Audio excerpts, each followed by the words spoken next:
All right, Shalom. First and foremost, I want to give all praises, honor, and glory to Yahweh, Bahasham Yahweh Shai, Bahasham Rachak Kodesh. Double honors to the elders and the apostles of Great Millstone, and peace and blessings to the elect. And today we're going to go into the book of a letter of Jeremiah, and this is found in the Apocrypha. As is, I'm going to read a little bit just a little bit of background about it. But it's pretty much a letter written by Jeremiah, though you have some scholars, or so-called scholars and historians, that try to say otherwise, right? And say that no, it was written by somebody else in a different time period. But we believe it was written by Jeremiah to the Israelites that were going to be exiled to Babylon, right? And he was basically warning them about what they would see, right? What they could expect to see over there when they go to Babylon concerning idolatry and the idols that were over there, and that they shouldn't be swayed or, you know, caused to err in going after the way of these idols.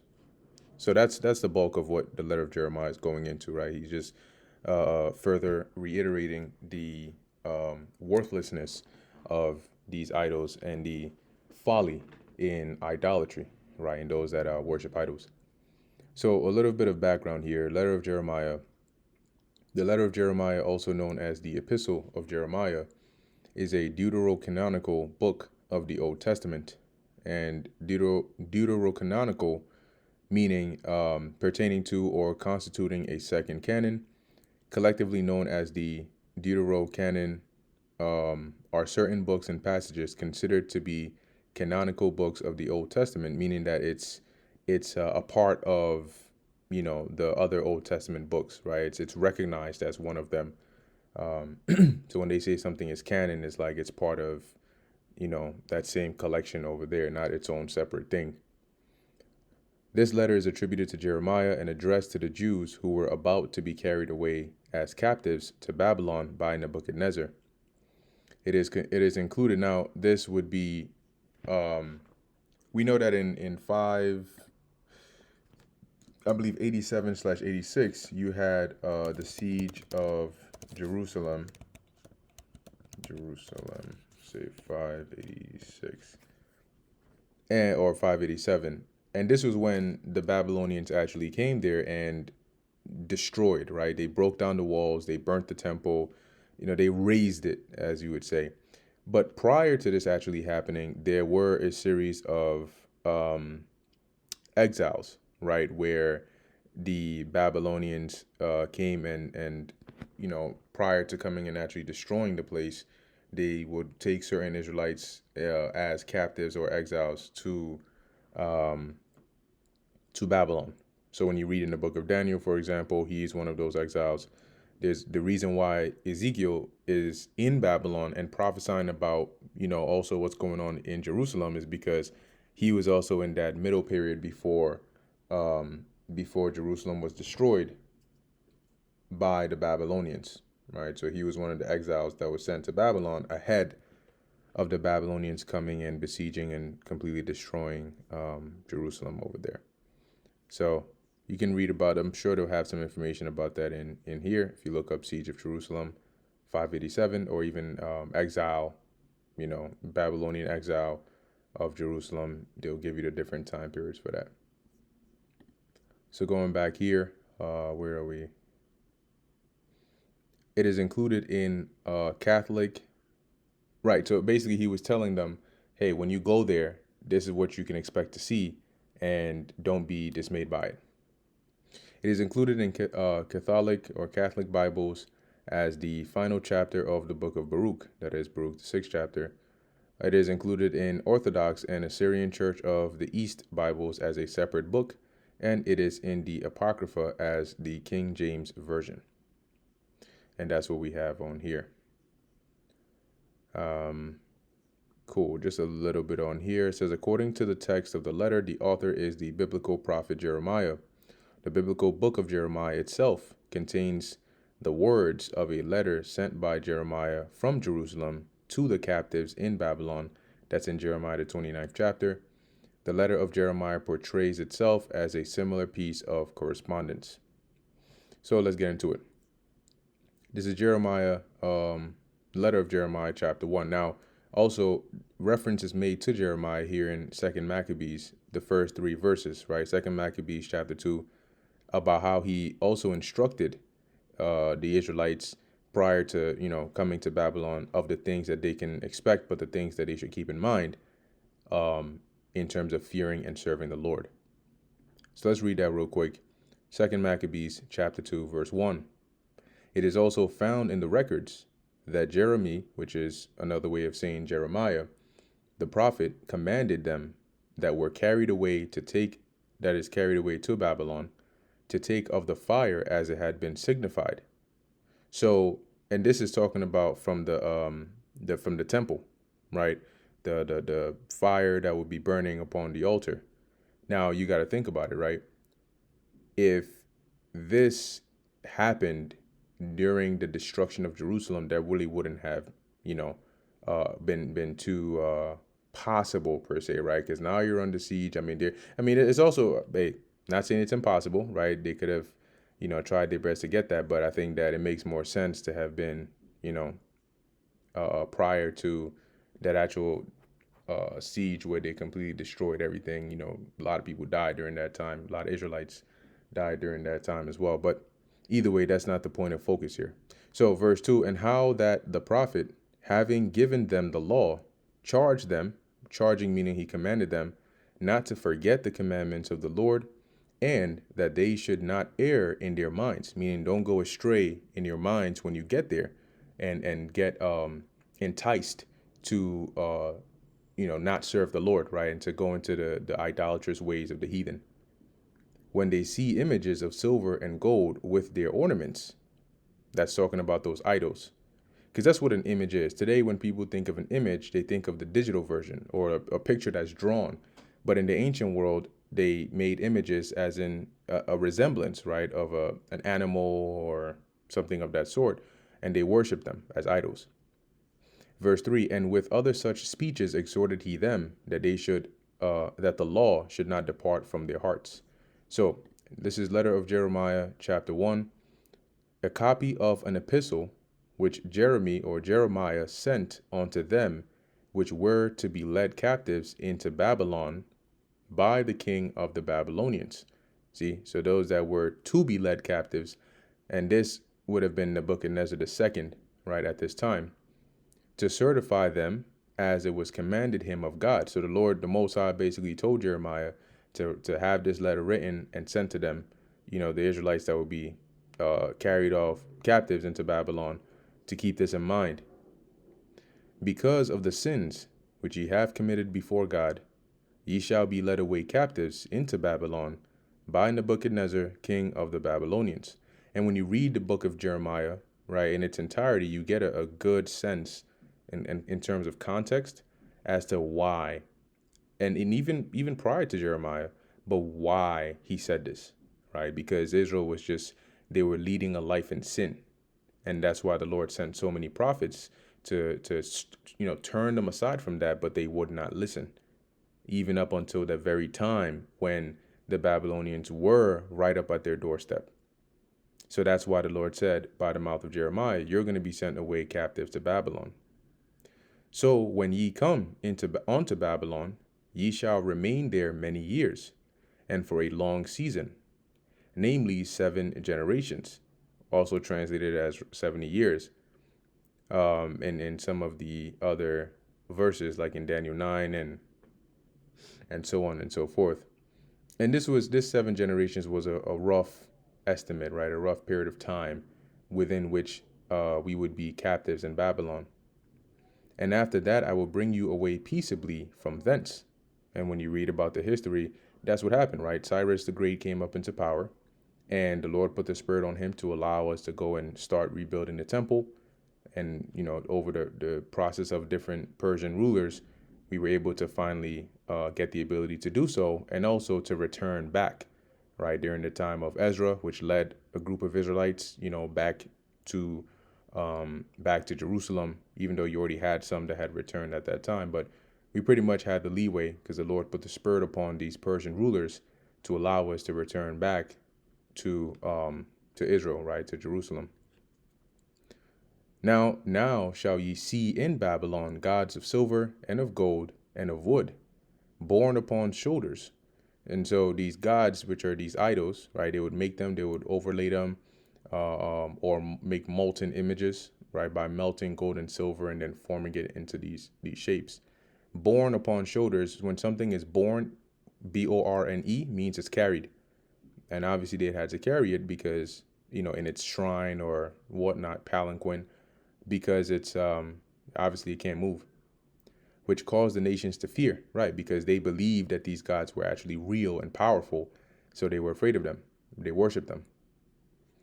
Jeremiah is saying here, for you is not the case, right? So beware. So it says here, beware therefore that ye in no wise be like to strangers, neither be ye and of them. Meaning, don't start to, even though you're going to be amongst them, you're going to see what they do. You're going to hear them talk about the glory of these idols and the little myths about them and so on. Don't become like them. Don't be like to them, all right, the heathen in the land.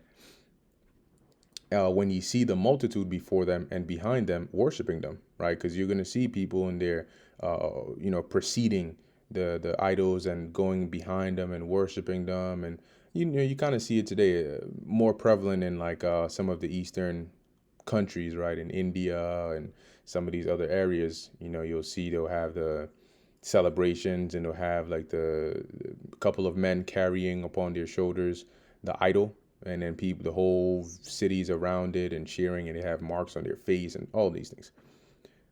Verse 6, but say ye in your hearts, O Lord, we must worship thee. For mine angel is with you, and I myself caring for your souls. Now remember, it said the Lord commanded Jeremiah to write this letter, right? So this is speaking from the perspective of the Lord when it says, for mine angel is with you, and I myself caring for your souls, right? That's what the perspective of the Lord. As for their tongue, and it is polished by the workmen. This is now dealing with the idols, right? Design in terms of the design of the idols, right? Their tongue, their words. This is something that's created by the workmen. And they themselves are gilded and laid over with silver, yet are they but false and cannot speak. So they're designed, they're made to look a certain way, but in actuality, they're not real. They can't even talk. And taking gold, as it were, for a virgin that loveth to go gay, they make crowns for the heads of their gods. Now, this isn't, the word gay here doesn't mean, it's not, doesn't mean the modern sense of it, right? It doesn't mean their alternative lifestyle. This is referring to like attire, right? When you look at the old English understanding for it. So here what it's saying is, the worshipers of these idols, they decorate the idols with gold as if, or just like how a young woman or young virgin who loves to sort of, dress with ornaments and all this jewelry around them, right? This gold on them. That's what it means by, as it were, right? They deck these idols with gold as if they were a virgin that loves to be clothed in these gold ornaments and gold attire. That's what it means by loveth to go gay. They made crowns for the heads of their gods, right? So they said they make these gold crowns and once again these ornaments and place them upon these idols as though they're real. Sometimes also the priests convey from their gods gold and silver and bestow it upon themselves, right? And this is the priests basically stealing from these idols.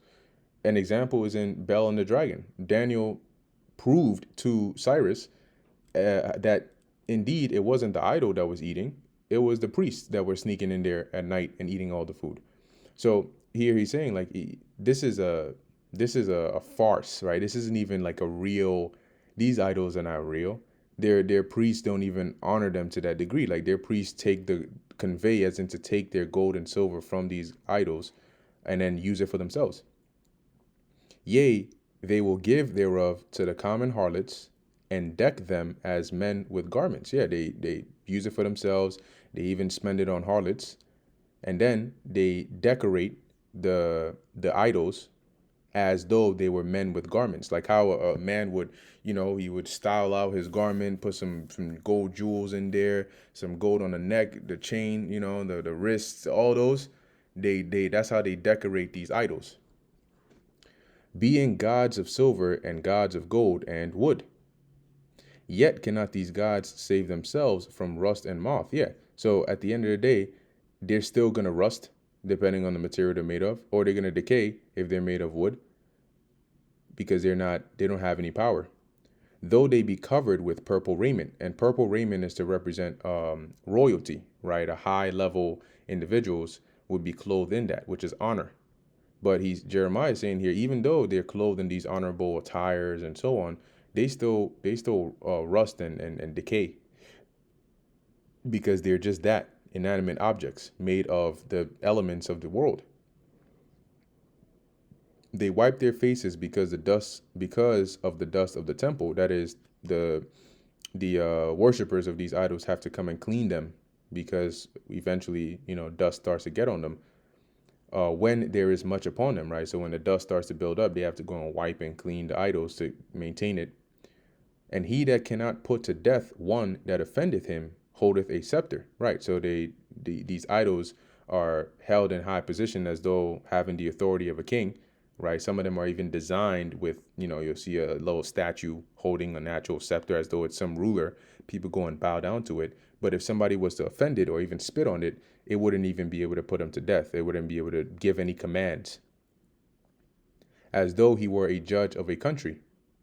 He hath also in his right hand a dagger and an axe, but cannot deliver himself from war and thieves. So once again, you have some that, and not all idols are miniature statues, right? Some of them are like larger, maybe life-sized statues, and they'll have like weapons in their hands. But here it is: if there's a war or thieves break in, they can't even defend themselves. Whereby they are known not to be gods. So Jeremiah is saying this is a perfect example that these aren't any gods. So don't fear them, right? Therefore fear them not. For like as a vessel that a man useth is nothing worth when it is broken. If you have a mug and it slips from your hand one day and breaks, what more can you do with it aside from sweeping it up and throwing it out? Can't do anything with it. All right. So that's what he's saying. Like a vessel that you use it becomes worthless when it breaks. Even so it is with their gods. Right? He's saying that's the value of your gods. Your gods are like a broken vase that all is good for is just to be swept up and thrown away. When they be set up in the temple, their eyes be full of dust through the feet of them that come in. Meaning, like, because remember, in the ancient world, it's not like people walking around with the new pair of Nikes and Air Force Ones and so on. A lot of the footwear was open toed, what we would call like slippers or sandals.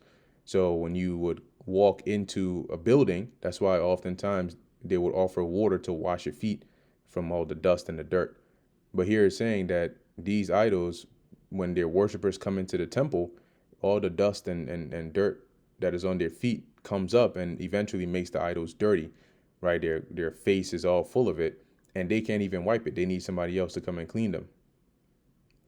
And as the doors are made sure on every side upon him that offendeth the king, as being committed to suffer death, right? Which here he's giving an example. He's saying that just like a criminal, right? One that commits an offense, is tightly locked down, right? In prison, like as if he was sentenced to death. That is how, as it says, even so the priests make fast. The word fast is not speed; it's like firm. That's what it means. Make fast their temples with doors, with locks and bars, lest their gods be spoiled with robbers. So imagine one of the most heinous criminals that is like on solitary confinement, deep lockdown after lockdown after lockdown. Jeremiah is saying here that's how much precaution these priests take when locking the temples of their idols, because they fear that their idols would be robbed or spoiled. going to show you how weak and worthless they are. Who can say, oh, you know what? Let me go and build a solitary confinement safe house for the Most High, because I'm afraid that if thieves or robbers come in, they could hurt him or rob him. In fact, I think there's a precept that mentions, shall a man rob God? I think Job might have said that. And the answer is no. They light them candles, yea, more than for themselves, whereof they cannot see one. So listen to how this is, how ridiculous this sounds. They light more candles for these idols than for themselves, and these idols can't even see. When you go into their temple, it's just lights everywhere, and they can't even see it. They are as one of the beams of the temple, right? Meaning like one of the bars in terms of the material used to build the temple. He's saying like that's literally comparable to these idols, because that's what they are. The beam is just designed one way to support the the rest of the structure of the temple. So people they look at it as, oh, it's just like a wall, right, or a pillar. Well, guess what? This idol is pretty much the same thing. It's just been carved out into a different shape. That's all it is. You don't go to the pillar and offer it food and bow down and pray to it. Yet they say their heart is gnawed upon by things creeping out of the earth, and when they eat them and their clothes, they feel it not. And this is to reiterate the fact that they're just made of, let's say, wood, right, or some regular material that they don't even feel when they're decaying, right? If you have like insects, termites, and whatnot, if it's made of wood, that start to get in there and start to destroy the idol because it's made of wood, they don't feel that. So when it says their heart, it means like, when termites get into wood, it's within. You crack, you'll see the wood starts to become very weak, and it just breaks almost on its own. And on the inside, it's just full of termites and like different bugs. So he's saying here, like from the inside out, right? They're getting gnawed upon by these insects and these creeping things, and their clothing or whatever you put on them eventually starts to decay, and they don't even feel any of that. Why? Because they're not real. They don't exist. They're not alive. Their faces are blackened through the smoke that cometh out of the temple. Once again, going back to what he mentioned before, how through the candles and so on that are lit in there, that smoke eventually builds up. It gets on them, and they can't do anything about it. They need somebody to come and clean them. Upon their bodies and heads sit bats, swallows, which are birds, and the cats also. So there you go. That's your reference for cats back in the ancient world. They existed back then. And there's your precept. So Jeremiah is saying here, like they're literally like a I don't even know what to call it, like a perch, right, or a little squatting station where bats and birds and even cats come and rest upon. By this ye may know that they are no gods, therefore fear them not. Notwithstanding the gold that is about them to make them beautiful, except they wipe off the rust, they will not shine. Right. So the gold that they've put on them, as it rusts, unless they clean that, it's not even going to look pure. For neither when they were molten did they feel it. So when they were being cast, right, the heat and all that, they didn't even feel that. Why? Because they're not alive. The things wherein there is no breath are bought for a most high price. That is these idols. People pay a whole amount, a large sum of money for these idols, and they don't have any breath, meaning they're not living. They are carried upon shoulders, having no feet, whereby they declare unto men that they be nothing worth. See? So the fact that they have to be carried everywhere, not having feet, not being able to walk, is a declaration that they're worthless. They also that serve them are ashamed. For if they fall to the ground at any time, they cannot rise up again of themselves. So here it is, you bowing and praying to this idol, then it falls. The wind blows and it falls. Now you got to stop, you got to get up, you got to run, you got to pick it back up, set it in its place, and then go back. Neither if one set them upright can they move of themselves. Neither if they be bowed down can they make themselves straight. If it falls down, it can't pick itself up. But they set gifts before them as unto dead men. So their worshipers come and bring all these gifts before them, but it's like taking gifts to a grave. Bruh, if you go and put flowers by a grave, the person ain't gonna smell it. You're going to put food over there.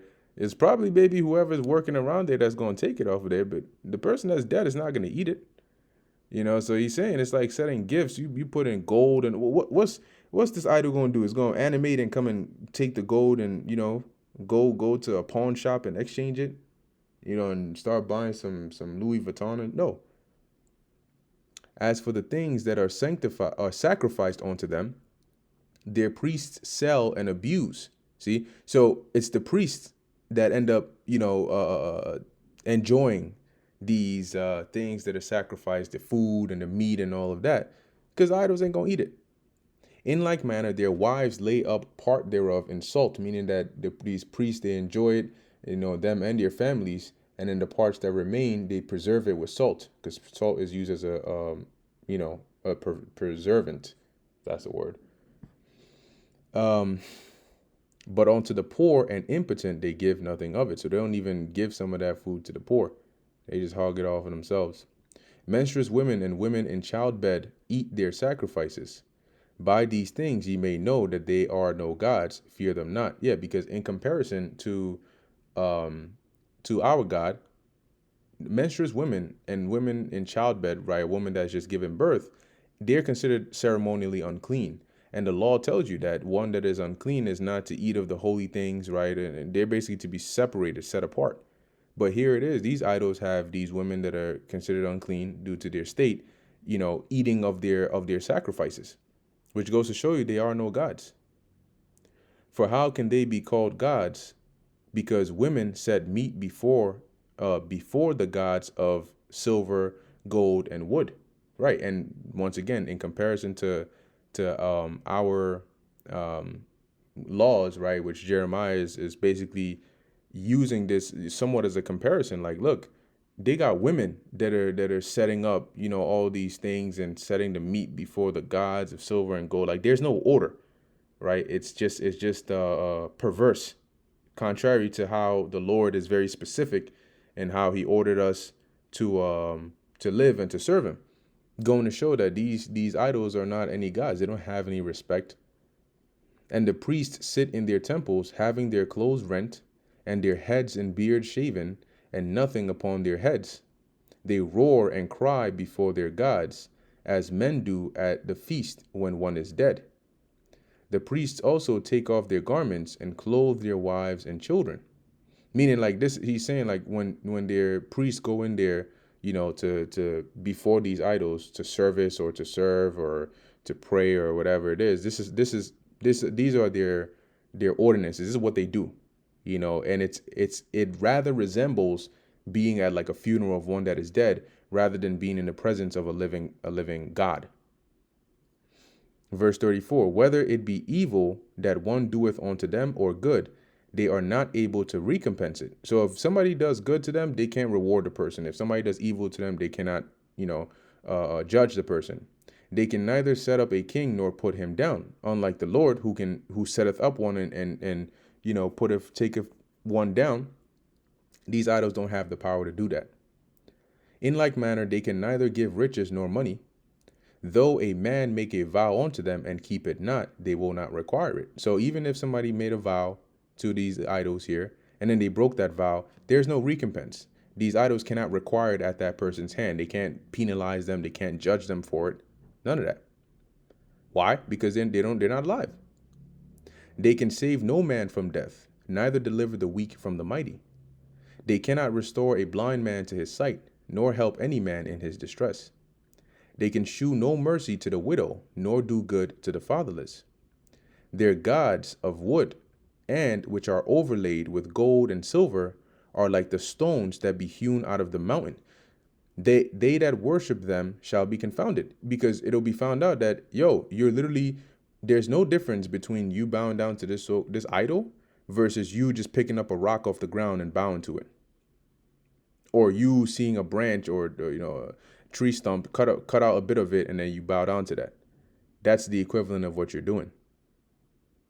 How should a man then think and say that these are gods, or that they are gods, when even the Chaldeans themselves dishonor them, right? And when you go into Babylon, these were the Chaldeans were the higher class, right? Even the wise men and so on, they were like the upper class of Babylon. And he's saying here, even they dishonor these idols. And then he goes on to give an example here, right? It says, who concerning these idols, if they shall see, or the Chaldeans, if they shall see one dumb that cannot speak, right? This and in verse 40, I don't think he's saying that they blatantly dishonor them, but he's saying in their actions and in how they go about to even serve these idols, they dishonor them because they only prove the worthlessness of these idols that they're worshiping or serving in the first place. So if they see somebody that's dumb, right, that can't speak, they bring him and entreat Bel, which is one of their idols. That's the whole Bel and the dragon, right? It's Bel is the name of their idol, or Baal. They entreat Bel that he may speak, as though he were able to understand. So they'll take this person who can't speak to this idol, and then they'll pray to this idol on behalf of this person to give the person the ability to speak, as though the idol itself can even understand what they're saying. Yet they cannot understand this themselves and leave them, for they have no knowledge. Meaning these worshipers, these idol worshipers, can't even understand the fact that the idols they're serving cannot hear or understand or do anything. And because they don't have that level of understanding, they're not able to leave these idols. And the reason they can't do that is because they don't have the knowledge. So they've been blinded. I mean, that's the the baseness, okay, in the idols of these heathens. Okay, so in other words, due to their lack of understanding, they are not able to leave off from these idols and perceive that these idols are not real. The women also with cords about them, sitting in the ways, which when you look into this, it also goes into like aside from just being, because remember, Jeremiah is talking about idols here. So aside from just randomly here, he just jumps to talking about harlots, just random prostitutes. This is more attributed to like temple harlots, right? Harlots that are in association with an idol, right? Likely here in verse 43, performing some fertility ritual or so on. That's why they have the cords about them. Okay, so here he's describing women, as it says, with cords about them, sitting in the ways, right, in the open paths, basically to attract people. Burn brand for perfume, part of that ritual. But if any of them, drawn by some that passeth by, lie with him, she reproacheth her fellow, that she was not thought as worthy as herself, nor her cord broken. So from this context here, you would have a woman or women, and they would basically be out there looking for people passing by to sort of allure them to engage, to basically lay with them, right? To have sex with them as part of their ritual. And when they do that, they would break the cord. And so let's say you had one woman that would, get whatever, a customer, a victim, whatever you want to call them, and then go ahead and do this. She would basically use that to sort of extol herself above the rest. Like you weren't worthy, right? That's why nobody came with you. I was the worthy one, hence X, Y, and Z. And Jeremiah is using this example just to highlight the folly and how pathetic it is to worship these idols. He's saying, like, look at how their priests even behave. Look at how their customs and rituals are set up, right? It's all out of order. It's all base. It's debauchery. It's not even holy. All right. Verse 44 says, whatsoever is done among them is false. How may it then be thought or said that they are gods? They are made of carpenters and goldsmiths.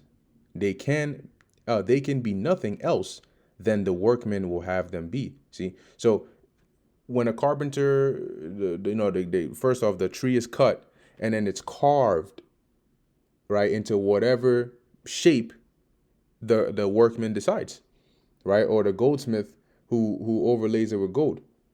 So that's what he's saying here. He's saying, like, yo, they're only going to come out the way the workman wants them to. If he says this is going to be a fish, guess what? That's going to be a fish. It's not going to be able to say, hold up, nah, dog, you tripping. I'm a cat. You better design me like a cat. It's not going to be able to do that. and they themselves that made them can never continue long. Meaning, even the human beings, the workman that makes these idols, doesn't live forever. How should then the things that are made of them be gods? So you have a mortal being that creates an idol. How then is the creator of this idol, which he himself doesn't live forever, he's mortal, how then is he going to create something that's going to live longer, that's going to be made a god? It doesn't make sense. For they left lies and reproaches to them that come after. Yeah, because they'll make these idols, they'll set them up, and then they'll have these stories and so on about them, but it's all lies. So those that come after continue in the same way and worship them. They've been worshiping them for generations, but it's all lies. It's all vain. Verse 48, for when there cometh any war or plague upon them, the priests consult with themselves where they may be hidden with them. So if there a war breaks out, some danger breaks out, the priests have to come together and think, yo, like, where can we hide and take these idols with us? But if these were gods, it should be the other way. Like, they should be protecting you. But here it is, you're looking for where to hide and where to hide these idols with them. It's almost like what you would do if you had a baby or a child. Like, you're like, yo, I got to protect this child. How then do you go and worship that child? Like, what? Yeah. Verse 49. How then cannot men perceive that these be no gods? So after all this, how do you still look at them and think that these are gods, which can neither save themselves from war nor from plague? For seeing they be but of wood, and overlaid with silver and gold, it shall be known hereafter that they are false. See, he's saying, like, these idols are nothing. They're literally made of wood, gold, and silver. The same wood, gold, and silver you see around and you use and you buy and you sell with it and so on. Eventually, it's going to come out that these idols, these gods, are false. And it shall manifestly appear to all nations and kings that they are no gods, but the works of men's hands, and that there is no work of God in them. See, so it's gonna be made apparent that this isn't the work of the Lord, right? They don't have the power as deities or as gods or anything of that sort. Okay, they're just idols. Who then may not know that they are no gods? It's like saying, who doesn't know? Who, like, by now, who doesn't know that these aren't any gods? Like, this isn't even something I should have to tell you. For neither can they set up a king in the land, nor give rain unto men. Neither can they judge their own cause, nor redress a wrong. So should a matter happen, they can't judge the matter, even if it was something they were wronged. If somebody stole an idol, right, and then the people eventually found out who did it, and then they returned the idol can't give a command and say, hey, this person stole, you got to put him to death. It can't. Being unable, for they are as crows between heaven and earth, which is really just like like ordinary birds, right? Just like the birds you see flying in the air, in the firmament, in the atmosphere, whatever.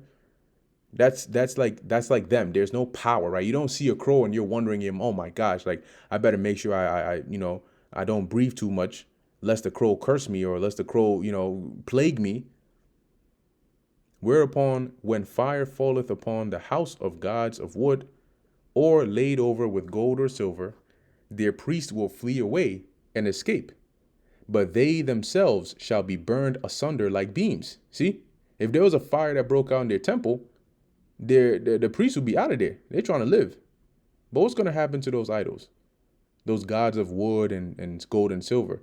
They're going to melt and burn, just like all the other materials in that temple. Moreover, they cannot withstand any king or enemies. How can it then be thought or said that they be gods? Yeah, if another king was to come in there and wage war against their people, those gods, those idols can't stand up to them. How then do you turn around and say that these are gods? You know what's an example of a true god? Look at what happened when in the book of Maccabees, when Heliodorus came to Jerusalem, to Israel, to come and get the money out of the treasury. Or when I believe it was Ptolemy Philopator, I believe the fourth, if I'm not mistaken, who tried to come into the holy part of the temple against our the will of the Israelites, and the Lord struck him down. He didn't die at the time, but he basically was like stroked out, he caught like a stroke or something, right? And that's in the book of Third Maccabees. So that's an example that if enemies come or kings come against us, we got a God that can defend us. It's not so with these idols. Neither are those gods of wood and laid over with silver or gold able to escape either from thieves or robbers. If a thief breaks into that temple, that idol is cooked. The idol is not going, oh shit, hold up, and it's going to stand up and grow legs and then freaking, book it out of there doing hurdles over the damn tables and shit. No. Whose gold and silver and garments wherewith they are clothed, they are they that are strong take. Yeah, if a thief or robber breaks in there, they see that idol, like, damn, they got the gold on the gold chain, the gold bracelets, the purple garments. They're gonna steal all that off of the idol, and the idol's not gonna do a thing about it. And go away with all. Neither are they able to help themselves. Therefore it is better to be a king that sheweth his power, or else a profitable vessel in an house, right? It's better to be a king who can at least give commands. You have authority, you have power, or even a useful vessel, right? Once again, the example I gave, like a vase or a bowl, right? A bowl that you eat in, or a jug that you drink water from, or whatever liquids from. That's more useful. It's better to be that than an idol, because that actually has a purpose, a useful purpose, which the owner shall have use of, than such false gods. Or to be a door in an house, to keep such things therein, than such false gods. It's better that you were a door, because at least, once again, you're needed, right? Whenever you ever seen a house, like if it's a house that you're going to live in, there's going to be a door, right? There's going to be some form of a door. When you think of a house, one of the components is a door. Even a car has a door. Planes have doors. Doors are important. They keep things in, keep things secure, and they keep things out. It's better to be a door than an idol, than a false god, because a door has more purpose and importance than that. Or a pillar of wood in a palace than such false gods. Once again, a pillar of wood, one of the foundations, one of the walls in a palace has more significance than a false god.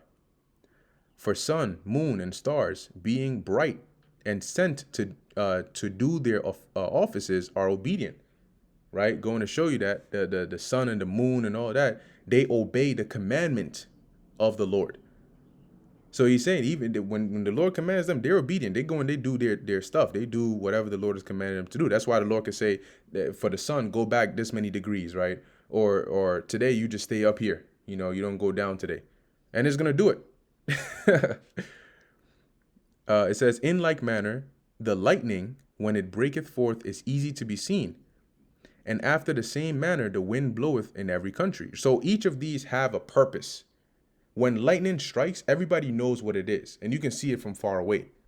When the wind blows, all those around are going to feel that wind, and you know what it is, and it has its purpose. And when God commandeth the clouds to go over the whole world, they do as they are bidden. And the fire sent from above to consume hills and woods doeth as it is commanded. So if the Lord brings down fire from heaven, like he did with Sodom and Gomorrah and different accounts, that fire is going to do what the Lord sent it to do. Fire ain't going to come in and right before it hits the ground, whoa, hold up, wait, time out. There's a grandma over here. Lord, you sure about this? Oh, come on, you can't. No, it's gonna burn where the Lord has said it to burn. But these are like unto them that them neither in shoe nor power. So he's saying all the things Jeremiah described, right? Lightning, wind, fire, the sun, the moon, the stars, all of these things, these idols can't even compare to those things in appearance, in shoe, or in power, because all of these have a purpose. All of these obey the commandment of the Lord. All of them have a glory, right, in their own respect. These idols, nada, not even comparable. Wherefore it is neither to be supposed nor said that they are gods, seeing they are able neither to judge causes nor to do good unto men. See? So you can't, he's saying as a result, you shouldn't look at these idols as gods. Okay? I've given you all the reasons and proof, more than enough, as to why these people, number one, worshiping these idols, you got no business with that. Okay? As it says, they can't even judge any cases. They can't judge any causes. So if you go there and they're like, oh, you can't do this, or you're going to anger the gods, or you're going to do this, those are idols. They can't do anything. Right? They can't do harm to you, and they can't do good to you. Knowing that now, some people may say, oh, but I've had experiences, in life. I went to this area and they did this voodoo joint and it works. Yeah, but those are demons. Demons are real. Those demonic spirits, they're real. And demons are intelligent and they're deceptive. So a demon, you may go down and bow to some shrine, some physical looking idol, and a demon might make things happen. But the concept of that idol itself and the story attributed to it and it's not real, because the demon that's making it happen is a servant of the Lord. It's an angel on the left-hand side of the Lord. That demon isn't some god that just, spawned. No, it's working it's doing its job to deceive people, to influence people. That's what they do. Okay. So yeah, I mean, left-handed things are real, witches and so on. They use real stuff, but that's demonic energy. That's not an actual god or idol. It's just a demon. So verse 65, knowing therefore that they are no gods, fear them not. Don't be afraid of them. For they can neither curse nor bless kings. Neither can they shew signs in the heavens among the heathen, nor shine as the sun, nor give light as the moon. Look, the sun has a great purpose. The sun, you can actually see the sun move from one area to another. You can feel the heat of the sun. You can see the light of the moon, right? All of these things, the moon, and how it affects the tides and affects people's behavior. These all have living characteristics, right? Like effects on people. These idols don't. Okay. From the point somebody goes and carves out an idol to the point where that idol is destroyed, nothing is actually done by that idol itself. Okay. Verse 68, the beasts are better than they, meaning the animals, for they can get under a cover and help themselves. If it starts raining, I've seen a video where it started raining in the zoo and you had these, I don't remember what, if they were monkeys or chimpanzees or apes, but they were some of that, one of those. And it starts raining and they grab like these giant leaves and they cover their head with it and they run towards shelter so that they don't get rained on. Even animals can do that. Cats, dogs, they run out of the rain. An idol can't. It's going to stay right at the same place it was. It is then by no means manifest unto us that they are God. See, there's nothing about these idols that manifests or shows us that they are actually gods. Therefore, fear them not. For as a scarecrow in a garden of cucumbers keepeth nothing. If you put a scarecrow in a garden, it's called a scarecrow because its only a use is to scare. But if whatever animal it is, it comes there, sees the scarecrow, oh shit, then it goes back. If it's smart enough and it comes again, it's like, okay, well, I'm moving, but it's not doing anything. Then it goes around the scarecrow and then it goes around again. It's like, oh, this thing ain't going to do anything. Then it's going to go ahead and still tear up your crops. So as it says, as a scarecrow in a garden of cucumbers keepeth nothing, the scarecrow itself can't actually protect your cucumbers. Whatever animal is after your cucumbers, the second it's not scared anymore, it can eat the cucumbers right in front of the scarecrow and nothing is going to happen. The scarecrow cannot protect your garden in that sense. So are their gods of wood and laid over with silver and gold. He said, this is the example. If the animal believes the scarecrow to be dangerous, that's the only effect they can have. Just like people believe these idols to be real. That's in their head. But in actuality, in reality, it's not the case. And likewise, their gods of wood and laid over with silver and gold are like to a white thorn in an orchard that every bird sitteth upon. So like a branch, that's just in the, in a, in an orchard, you have birds that come and land upon it. They may make their nest upon it, and it's literally not. It's not. The branch ain't gonna say, "Oh, yeah, shoot, get off me." It ain't gonna do that because it can't. Likewise, same as these idols. As also to a dead body that is east into the dark. So here it's like saying these idols are comparable to like a corpse that's like in the dark somewhere. It can't do anything. It's literally just there. If you looked at it, if you turned around, if you came to it, if you went home and came, it's going to be laying in the same spot, not doing a damn thing until eventually it rots. Verse 72, and ye shall know them to be no gods by the bright purple that rotteth upon them, and they themselves afterwards shall be eaten, and shall be a reproach in the country. And what Jeremiah is saying here is basically you're going to know that they're not any gods because they decay, right? That bright purple that rotteth upon them is just describing them decaying, right? Either if they're made of wood or gold and silver and rusting and eventually just being consumed, right? Or eaten, decaying, and eventually found out to be a reproach to those that try to worship them. So, in other words, unlike these actual idols, a true God does not decay. A true God does not rot. A true God is not consumed by corruption. So the fact that these idols is all the more proof that they are false gods. Verse 73, better therefore is the just man that hath none idols, for he shall be far from reproach. Because the just man who doesn't have any idols, is never going to get to a point where, you try to depend on these idols and find out that they don't exist.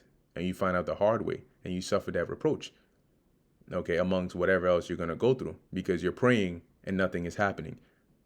And you're oh, please help this. My daughter's sick. Help her. And then she dies. The idol ain't real. And that is the end of the letter of Jeremiah. Lord willing, that was edifying and informative onto the elect. In closing, I want to give all praises, honor, and glory to Yahweh, Bahasham, Yahweh Shai, Bahasham, Recha Kodash. And until next time, Shalom.